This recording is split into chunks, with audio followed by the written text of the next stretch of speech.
ఇదంతా కూడా నడిచేది. ఒక రకంగా నిజంగా సజ్జల భార్గవరెడ్డికి సజ్జల రామకృష్ణారెడ్డికి ఇద్దరికి కూడా నోటీసులు ఇవ్వడం, అంటే మొన్న జగన్ గురించి రాశారు ఈడీ నోటీసులు ఇస్తుందని, ఇప్పుడేమో వీళ్ళకి ఇవ్వబోతున్నారని చెప్పి వీళ్ళు రాశారు. నిజంగా ఇవ్వబోతున్నారా వీళ్ళకి? అంటే ఈ మధ్యన కాలం వీళ్ళు ఏంటంటే లెక్కేసుకుంది, లిక్కర్ కేసుకు సంబంధించి ముందు కేసు పెట్టి సిఐడి వాళ్ళు ఈడీకి పంపించారు. త్రూ అట్టించి కూడా విచారణ ప్రారంభమైంది. అవి క్లోజ్ అయిపోయినాయి, ఛార్జ్ షీట్లు ఇవన్నీ అయిపోయినాయి. కాబట్టి ఈడీ కూడా అక్కడితో క్లోజ్ చేసేస్తుంది. కాబట్టి మళ్ళీ ఇప్పుడు కొత్తగా విచారణ ప్రారంభించి వీళ్ళు జగన్ దాకా తీసుకెళ్లాలని ప్రయత్నిస్తున్నారు. అంతిమ అంశం జగన్ అన్నటువంటి. ఈడీ వీళ్ళందరిని అడుగుతుంది ఇప్పుడు, ఏంటి ఈడీ సపరేట్ ఇన్వెస్టిగేట్ చేస్తుంది, ఏమీ లేదు.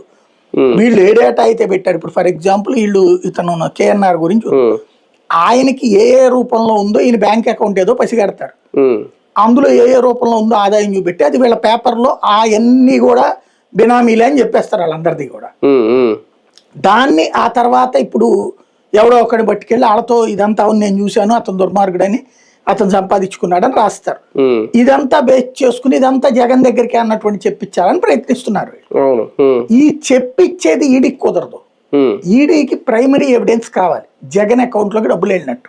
అదే కదా, అవును. అది వీళ్ళు నోటి మాటలు కాదు. అంటే వీళ్ళు ఏదో 250 కేజీల బంగారం, అదే లేదంటే ఎలక్షన్ ఫ్రమ్ ద బిగినింగ్